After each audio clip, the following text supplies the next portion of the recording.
men and women who built Indian industry, and the young guns who are shaping tomorrow's India. From storied careers to unicorn dreams. The equity market is a dynamic space that needs sharper insights and perfect timing. What stock, what fund, what to pick and what to sell. How do you make money on the markets? And what are the superior strategies for a winning portfolio? Your questions answered by 30 years undisputed leadership. Only with Business Today Television.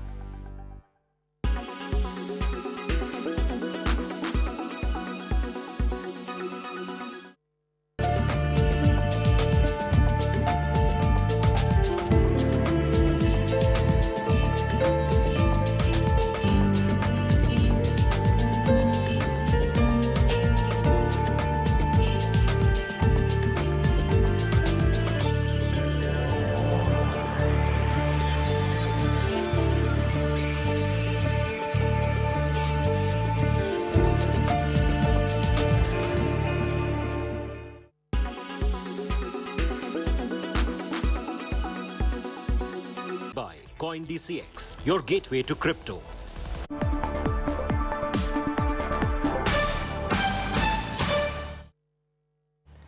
Hello and welcome. You're with us here on Business Today. I'm Abha Bakaya. Here are the day's top stories.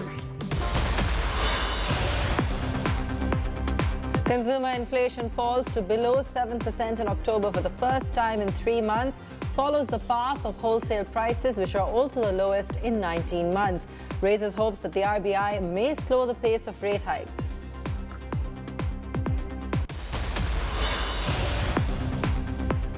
Traders and investors on Dalal Street prefer to wait and watch for inflation figures.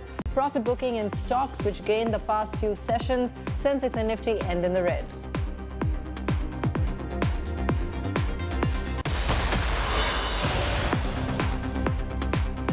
Infosys blows the bugle to bring employees back to office. Second tech major to do so after TCS.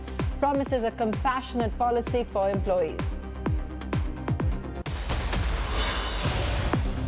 Modi government fires on all cylinders as tax collections set for a new high this fiscal. Sources tell Business Today TV that direct collections could exceed the budget target by 1.5 lakh crores.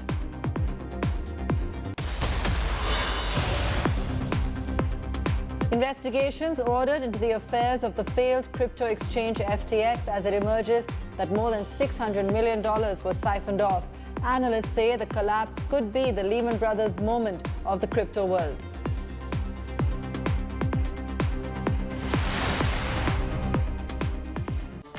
Consumer inflation has fallen to a 3-month low of 6.77%. According to figures released this evening, CPI clocked in below 7% for the first time in 3 months, led by a sharp fall in food inflation, which fell to 7.01% from 8.6% a month ago. This follows a sharp decline in wholesale prices, with WPI at its lowest level in 19 months. The wholesale price index for October fell to 8.39%, breaking an 18-month double-digit streak. What does this mean for the consumer as well as the monetary policy? To understand this, my colleague Siddharth Zarabi talked to PK Basu of ICICI Securities. Let's listen into an excerpt. Welcome, Prasenjit, to the show.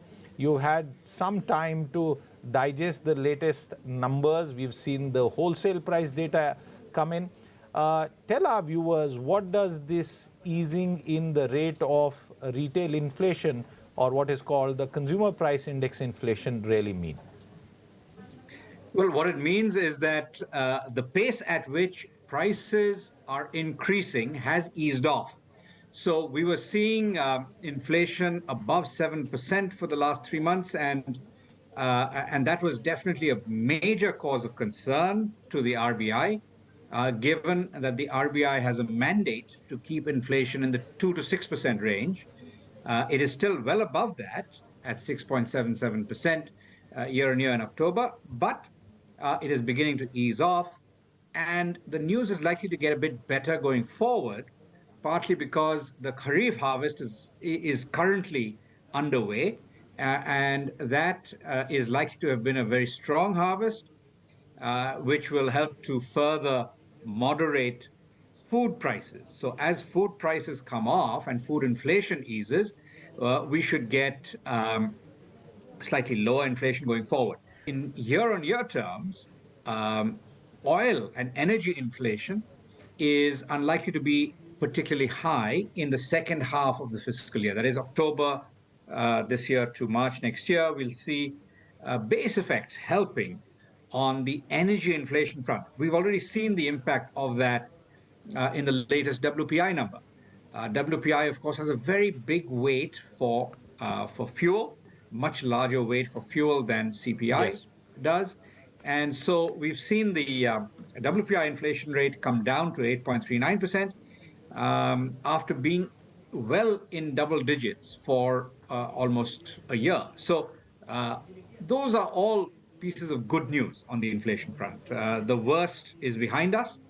And we've also seen that in the US, the worst is perhaps behind the US. So a global moderation in inflation is a good thing.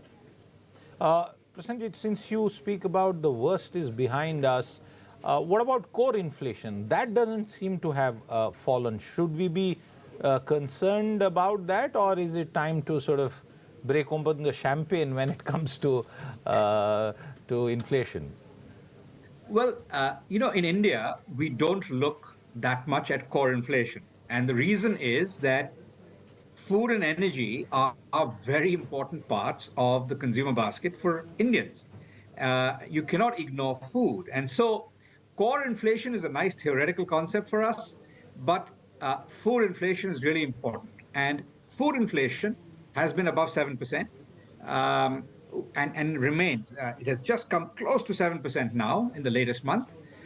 And really the key for us is that needs to come down. Now, if India was like the US and we were targeting core inflation, then the RBI wouldn't have had to send a letter to the government explaining why it has been missing the inflation target. Because in terms of core inflation, we were below 6% for several months anyway. So it hasn't moderated substantially further. Okay. But the point is that it's not, core inflation was not as much of a problem in India as it was, say, in the US relative to the inflation target. And what about the reversal of the base effect as far as the number goes? At some point, we will see that happen. Will that mean that we could see it building up again from December, January onwards? Well, actually, the base effects are going to be very helpful from January onwards, because remember, it's really since January that inflation edged above 6%. So as we go forward, January, February, March, and beyond, base effects are actually going to be very helpful because this year, calendar year, we've had relatively high inflation. That's one thing. The second is, as I've said, the oil effect is going to be particularly helpful. It's very unlikely that oil prices are going to surge too much above $90 a barrel. They are currently a little bit above $90 a barrel, but it's not going to be too much higher than that going forward, given that global oil demand is coming off as the developed economies go into recession. The artificial suppression of the retail price push of petrol and diesel to the Indian consumer. In the last several months, if memory serves me right, 6 months at least, the Indian consumer has been protected. Now, I can't exactly plot what would have been the consequences, but if you have given this matter a bit of thought, do you think that by adding natural price changes, our inflation data improvement would not have been so? Well, I think it's very interesting that you raised that, because we've just had COP27, where the world was meeting to consider what to do about climate change. And I think this government, over the last 8 years, has been really taking the lead globally in ensuring that even when oil prices come down a lot, the full benefits don't flow through to the consumer in India. because India is a big net importer of oil, and being a big net importer of crude oil, India needs to move away from dependence on fossil fuels.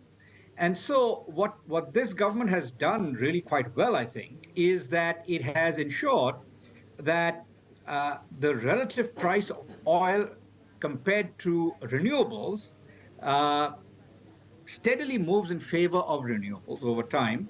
And to do that, they've kept the taxes on the excise duties on oil products relatively high. And as a consequence, there was a little bit of headroom. Last year, at the end of October, there was one cut in the excise duty rates, and then earlier this year, and I think in May or June, we had another cut. So there have been these cuts. In addition, the government has imposed export duties to deter exports of petroleum products. India is a significant exporter, interestingly, Yes. of petroleum products. So now there are still some export duties in place to deter exports, and all of that is helping to moderate domestic oil prices. That was our managing editor, Siddharth Rabi, on the latest inflation figures. The Modi government is on track for a bumper tax collection this year. While the budget had estimated direct tax collections at 14.2 lakh crore rupees, the actual figure could exceed this by 1.5 lakh crore rupees. For more on this, we're joined by my colleague Karishma Asadani. Karishma, yes, take us through all those numbers. Well, right, Abha, it's very important that we understand on the run-up to union budget, the government is now checking its budgetary estimates of financial year 2023 in order to prepare for 2024, and looks like it's going to be good news for direct tax collections, because we are picking up from our finance ministry sources that direct tax collections could go up by 1.5 lakh crore in compared to the budget estimates that it had put. In fact, in a recent press release, government also announced that they've already achieved about net collections minus refunds close to 9 lakh crore. So from a total of 14 lakh crore, about 60% has been, of course, fulfilled as per the estimates, and looks like government is confident that it will cross beyond the 14 lakh crore by the end of the year. Good news, because somewhere, I think, wrong to say, but somewhere inflation has contributed to these good tax numbers for Government of India. All right, Karishma, countdown to budget really has begun in earnest. Trade remained muted today as investors prefer to wait for consumer inflation figures released after market close this evening. There is hope that a fall to below 7% will slow the pace of interest rate hikes by the central bank. Action was limited to specific stocks, mainly on account of their results. While the Sensex dropped to 171 points to close at 61,624, Nifty was down about 20-odd points today. Top gainers, Hindalco, Apollo Hospitals, Tata Motors, Grasim and Kotak Mahindra Bank. On the losers end, Dr. Reddy's, ITC, Coal India, Hindustan Unilever and State Bank of India topped the list. So what are some of the market triggers this week? I earlier spoke with our global business editor Udayan Mukherjee for his take. Udayan, markets today are volatile but ending pretty much flat. What cues should we now take from here on? Are we awaiting some kind of signal from what's happening in the US, or do we continue to ride on the domestic growth story?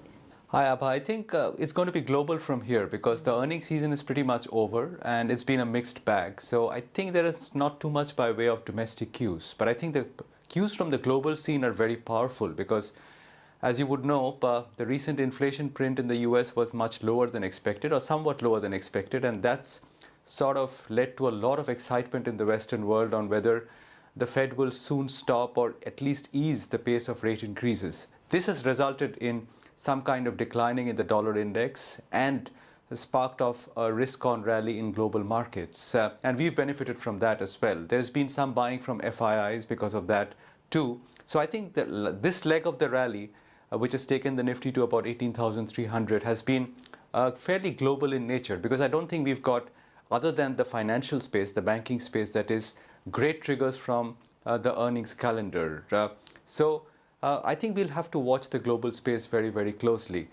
Closer home, I think the market internals are looking very interesting because because of the return of the global money, we've seen a bit of a rotation in the large caps. Some of these earlier winners, like the ITCs of the world, have seen some profit taking, while the HDFC twins were the stars of the week gone by. I mean, they've rallied after a long time, and the rallies have been quite significant too. But I think what is interesting, Abha, is that the mid caps and small caps are not doing as well as the large caps at this point. It could be because global money is back and the local crowd is feeling slightly hesitant at these elevated levels for the market. So the small caps particularly, and even the mid caps, have actually not kept pace with the large caps in this leg of the rally. And we'll have to watch that and monitor that quite closely. Finally, on the global aspect, I would point out one important thing, which is that global volatility has fallen off very significantly. If you look at the CBOE VIX in the US, that's down to about 22 kind of levels right now. The peaks are about 35 and 36. But usually the VIX, which moves in the opposite direction of the market, tends to bottom out or has bottomed out in the past around 20, which is when markets start to fall and volatility starts to rise once again. So we are within skirting distance of medium-term lows for the VIX, and I would be a little watchful on that front before getting carried away. So I think keep your eyes on the global ball. That is, I think, what drives us in the last few weeks of the year. Let's take a very quick break. When we return, the latest from Infosys, Elon Musk, and the crypto Lehman moment. Stay tuned.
Welcome back.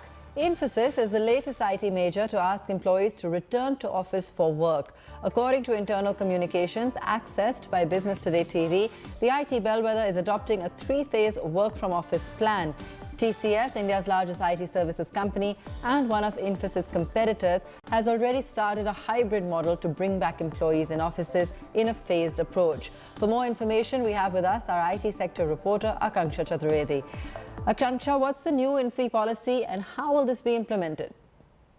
Well, as per an internal communication released by Infosys, the company is soon going to reinstate work from office, but this would happen in a three-step plan. So the company employs a little over 3 lakh people, and all these people would have to start working from office as per the plan released by Infosys. So the first step would be all employees would be expected to come to office 2 days every week, which means every 2 days they would have to report from office. The next step of this plan would be employees would have the option to choose any branch they wish to work from. They could get a transfer or a relocation. Interestingly, Infosys actually has 247 branches which are spread across 54 countries. So this would be interesting how this pans out logistically. And the last step would be to build the work from office or the hybrid work policy. So Infosys is planning that it's going to draw feedback from the first 2 phases, and that's how they're going to build on their work from office or the hybrid work policy. But the core question is, are IT employees willing to return, Akanksha? And how are some of these major tech companies managing this change in employee attitude? Yeah, well, you're right, Abha. There's a lot of resistance from, employees. People don't really want to work from office now. Work from home is more convenient. It's more comfortable. People don't have to waste a lot of time in commute. It saves time, energy, and money. But the thing is, the companies are more focused on providing employees flexibility. That's at the core of Infosys' new policy.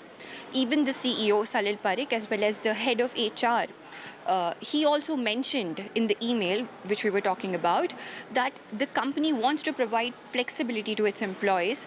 They don't want to reduce the flexibility. They want it to be convenient for the employees, but working from office is also important, to cater to their clients' needs. And so maybe employees are not that resistant to this policy. A similar phased manner of work from office policy was also reinstated by TCS. They called it the 25-25-25 policy, where only 25% of the employees have to be in office 25% of the time. And this way, they tried to roll back work from office after, the COVID-19 pandemic. So it's going to be interesting to see how other companies are going to, create their own version of, or, how they're going to try to lure employees back to office. So over to you, Abha. Thank you for that, Akanksha. Let's take a look at what else is making news in the corporate world today. Days after his arrest in the Delhi liquor scam, Aurobindo Pharma has relieved its whole-time director, Sarat Chandra Reddy, of his duties. The board of India's second largest pharma firm met over the weekend and relieved Reddy because of his temporary inability to perform executive functions.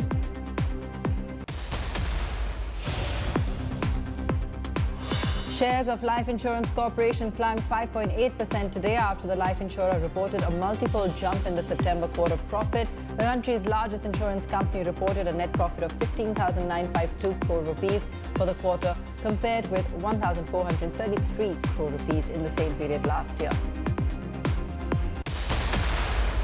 Paytm has more than doubled its loans in October, with their rupee value rising nearly 5 times. The company also pushed its offline payments business in October, taking the total number of devices enabling payments without internet to more than 50 lakhs.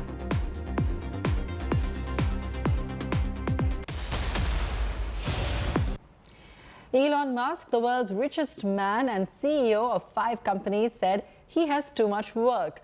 Not surprising, but he did say this at the G20 summit that's currently going on in Bali. He said that ever since he bought Twitter, he's been working morning till night. Here's a report by my colleague Rachna Dhanrajani.